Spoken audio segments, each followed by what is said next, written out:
Анан 4-курста мамам уже связьга чыкпай баштаган да. Анан 5-курста окуп бүттүм, диплом алдым, өлө сонун болуп концерт бүттүм.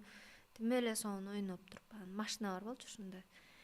Онуп келип чалайын десем апам жок. Кетпейт звонок. Анан ошол жерден ыйладым да. Неге? Көрсө мен ушул кылган нерсем баары апам үчүн экен да. Апам оку деген мен окупмун. Апам 1-орунду ал деген мен 1-орунду алчумун да дайыма.